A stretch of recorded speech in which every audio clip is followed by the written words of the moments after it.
বর্তমানে অতিথি আপ্যায়নে পোলাওয়ের সাথে রোস্ট থাকা চাই, কারণ রোস্ট ছাড়া পোলাওটা যেন একেবারেই জমে না, আর অতিথি আপ্যায়নটা সম্পূর্ণই হয় না। রোস্টটা হতে পারে দেশি মুরগি কিংবা ফার্মের মুরগি, তবে ফার্মের মুরগিতে মাংসের পরিমাণটা বেশি থাকায় বাচ্চারা অনেক বেশি পছন্দ করে, আর এই জন্য আমার ঘরে প্রায় এটা করা হয়।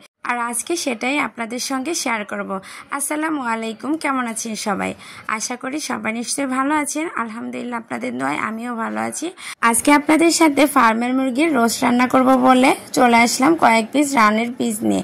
তো আমি রানের পিসগুলোকে কিন্তু দুই ভাগ করে নিয়েছি। প্রথমে রানের অংশ ভেজে নিচ্ছি, তারপর থানের অংশটাকে ভেজে নিব। আর এগুলো ভাজার আগে আমি লবণ আর লেবু দিয়ে কিছুক্ষণের জন্য ম্যারিনেট করে রেখেছিলাম। সব ধরনের মশলা দিয়ে যদি ম্যারিনেট করা হয় তাহলে কিন্তু মশলাটা পুড়ে যায় ভাজার সময়, আর এভাবে যদি ভেজে নিয়ে তারপর মশলা দিয়ে কষিয়ে রান্না করা হয় সেই রান্নাটা কিন্তু অনেক বেশি জুসি হয়, খেতেও ভালো লাগে। তো এখানে আমি রানের থানের সবগুলা পিসি খুব ভালোভাবে উল্টে পাল্টে চুলার আঁচটাকে অবশ্যই হাইটে রেখে ভেজে নিতে হবে, না হলে কিন্তু ফার্মের মুরগির মাংস থেকে অনেকটা পানি ছেড়ে দেয়, এতে করে ভাজাটা আর সুন্দর হয় না। তো আমি এভাবে হালকা লালচে করে কিন্তু ভেজে নিয়ে তুলে রেখেছি। তারপরে এখন চলে যাচ্ছি মূল রান্নার রেসিপিতে। প্রথমে আমি ফ্রাই প্যানে তেল দিয়েছি পরিমাণ মতো, তারপরে পেঁয়াজগুলোকে ব্রাউন কালার করে ভেজে তুলে রাখছি। এই পেঁয়াজটা কিন্তু আমি বেরেস্তা হিসেবে ব্যবহার করব রান্না শেষে। পেঁয়াজ বেরেস্তা তুলে রাখার পরে যে তেলটা ছিল এই তেলের মধ্যে আমি পেঁয়াজ বাটা, রসুন বাটা আর সাথে কিন্তু কাঁচামরিচও কয়েকটা বেটে দিয়েছি।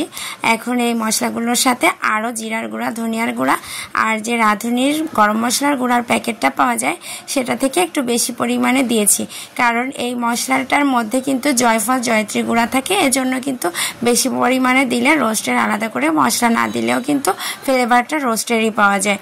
তো এখানে সব ধরনের মশলা যখন ভালো মতো কষানো হয়েছে তার মধ্যে আমি রোস্টের পিসগুলো দিয়েও ভালো মতো কষিয়ে নিয়েছি, আর কষানোর শেষ পর্যায়ে কয়েকটা কাঁচামরিচও দিয়ে দিলাম, এটা জাস্ট ফ্লেভারের মতো। আর 3-4টা কাঁচামরিচ আমি একদম বেটে দিয়েছি, সেটা একটু ঝাল ঝাল হবে এজন্য। তো এখানে কিন্তু রোস্টটা সবসময় মিষ্টি হয়, একটু ঝালের পরিমাণটা দিলে টেস্টটা ব্যালেন্স আসে। তো এই পর্যায়ে যে দুধটা দিয়ে দিলাম, এই দুধটা কিন্তু রোস্টের স্বাদটাকে অনেক গুণ বাড়িয়ে দেয়, একটা শাহি শাহি রোস্টের ফ্লেভার নিয়ে আসে। দেন এর মধ্যে দিয়েছি আমি গোলমরিচের গুঁড়া আর দিয়ে দিলাম টমেটো কেচাপ, এই দিয়ে দিয়েছি হচ্ছে গোলাপ জল আর একটুখানি কেওড়ার জল, 1 ফুটার মতো কেওড়ার জল দিয়েছি। তো সব কিছু দিয়ে এখন একটু ঢাকনা দিয়ে ঢেকে রেখেছিলাম, তারপর ঢাকনাটা খুলে এই তো পেঁয়াজ বেরেস্তাটা এই পর্যায়ে দিয়ে দিলাম। পেঁয়াজ বেরেস্তাটা কিন্তু ঘি দিয়ে করা ছিল, তো এতে কিন্তু ঘিয়ের ফ্লেভারটা স্ট্রংলি পাওয়া যাবে, যেহেতু আমি পেঁয়াজ বেরেস্তাতে ঘিটা একটু বেশি পরিমাণে দিয়েছিলাম, আর আদার্স টাইমে কিন্তু আমি কোনো ঘি ইউজ করিনি। তো এখন কিছুক্ষণ জাল করে নিলেই কিন্তু আমার এই রোস্ট রান্নাটা একেবারে কমপ্লিট হয়ে যাবে। একদম মাখো মাখো অবস্থায় আসলে একটুখানি বাদাম বাটা দিয়ে ভালোভাবে নেড়ে চেড়ে ঢাকনা দিয়ে ঢেকে কিছুক্ষণের জন্য রেখে দিয়ে তারপর নামিয়ে নিই। রান্নাটা কেমন হলো জানাবেন। সবাই ভালো থাকবেন। আল্লাহ হাফেজ।